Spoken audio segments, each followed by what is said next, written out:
किसी ने बड़े कमाल की बात कही है कि फितरत तो कुछ यूं भी है इंसान की कि बारिश खत्म हो जाए तो छतरी भी बोझ लगती है। हाय गाइस, मैं हूं आरजे कार्तिक। एक छोटी सी कहानी। ये कहानी उस वक्त की जब एक बड़े से पिंजरे में कुछ बंदरों को डाला गया। बंदर जैसे ही पिंजरे में पहुंचे तो उन्होंने देखा कि वहां पर एक सीढ़ी लगी हुई थी। सीढ़ी के ऊपर वाले हिस्से में कुछ केले लटकाए गए थे। अब एक बंदर का मन हुआ, भूख लग रही थी। वो सीढ़ी पर चढ़ने की कोशिश करने लगा। जैसे ही सीढ़ी पर चढ़ा, उस पर ठंडा पानी गिराया गया और यही ठंडा पानी बाकी के बंदरों पर जोर से फेंका गया। यानी कि यही सजा सबको मिली। सब ठंड के मारे दुबक करके चुपचाप बैठ गए। अब थोड़ी देर के बाद में दूसरे बंदर ने कोशिश की। वो गया सीढ़ी के पास में, केले खाने की कोशिश करने के लिए चढ़ने लगा। जैसे ही चढ़ने लगा वैसे ही उस पर ठंडा पानी फेंका गया और यही सजा बाकी के बंदरों को मिली। वो भी दुबक करके बैठ गया। तीसरे ने कोशिश की, चौथे ने कोशिश की। यही सलूक सबके साथ में होने लगा। अब बंदरों को धीरे धीरे समझ में आने लगा कि अगर हम वहां जाने की कोशिश करेंगे तो हम पर ठंडा पानी फेंका जाएगा। बंदरों ने मनी मन डिसाइड कर लिया कि भाई नहीं जाएंगे।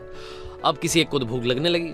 अचानक से किसी ने हिम्मत करके कोशिश की। वो सीढ़ी के पास गया। जैसे ही सीढ़ी पर गया, चढ़ने की कोशिश करने लगा, इससे पहले कि उस पर ठंडा पानी गिराया जाता, बाकी के बंदरों ने मिलकर के उसकी पिटाई कर दी, उसकी धुनाई कर दी, उसको समझा दिया कि बेटा वापस नहीं जाना है।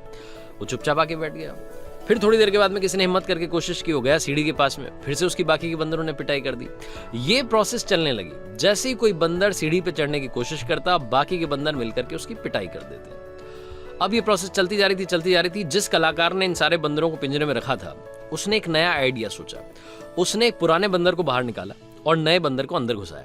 जैसे ही नया बंदर अंदर गया, उसने देखा कि सीढ़ी पर केले लटके थे। उसे तो भूख लग रही थी।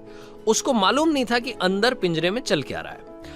तो उसने कोशिश की। वो सीढ़ी के पास गया, चढ़ने की कोशिश करने लगा। जैसे ही चढ़ने लगा, इससे पहले कि उस पर ठंडा पानी फेंका जाता, बाकी के पुराने बंदरों ने मिलकर के उसकी पिटाई कर दी। उसे समझ में नहीं आया कि पिटाई क्यों है। चुपचाप कोने में जाके बैठ गया।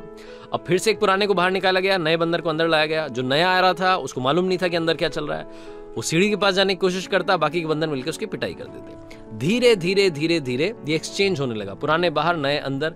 एक टाइम ऐसा आया कि सारे पुराने बंदर बाहर चले गए, सारे नए बंदर अंदर आ गए और सारे नए बंदरों को मालूम नहीं था कि पिटाई क्यों हो रही है। ना पीटने वाले को मालूम है, ना पिटने वाले को मालूम है। जैसे ही कोई सीढ़ी के पास जाने की कोशिश करता, बाकी के बंदर मिलकर उसकी पिटाई कर देते। आइडिया किसी को नहीं था कि पिटाई हो क्यों रही है। यही आज हमारी लाइफ में हो रहा है। बहुत पहले कोई प्रथा बनी, कोई ऐसा अंधविश्वास को लेकर के बात बनी जो कि आज तक चली आ रही है। किसी को मालूम नहीं है कि इसका लॉजिक क्या था, क्यों सोच करके इस बात को बनाया गया, लेकिन हम उसे फॉलो करते आ रहे हैं और उन्हीं चक्करों में आज हम वहीं बैठे हुए हैं जहां हम बैठे हुए थे। हिंदुस्तान आज 135 करोड़ से ज्यादा का एक बहुत बड़ा देश है। इतनी बड़ी जनसंख्या हमारी है, लेकिन 135 करोड़ लोगों में से भी खेल के मामले में बहुत कम सितारे निकल पाते हैं। ओलंपिक्स में बहुत कम मेडल्स हम जीत पाते हैं। क्यों?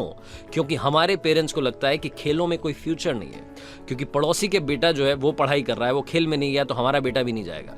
तो ये जो फेलियर का डर है, इसी डर से हमने अपने बच्चों को घरों में कैद किया हुआ है। आप अपने डर को खत्म कीजिए, इस प्रथा को खत्म कीजिए, आगे बढ़िए और ये बात याद रखिए कि मालूम नहीं है किसी को भी कि पिटाई क्यों हो रही है। इसलिए एक बार कोशिश करके एक स्टेप उठाइए। आई एम श्योर आप सभी जीत हासिल करेंगे। आरजे कार्तिक एक बार फिर कहेगा, हिम्मत के साथ कर दिखाओ कुछ ऐसा कि दुनिया करना चाहे आपके जैसा। याद रखिए, हर सोमवार सुबह 9:30 बजे मेरे चैनल पर एक नई कहानी।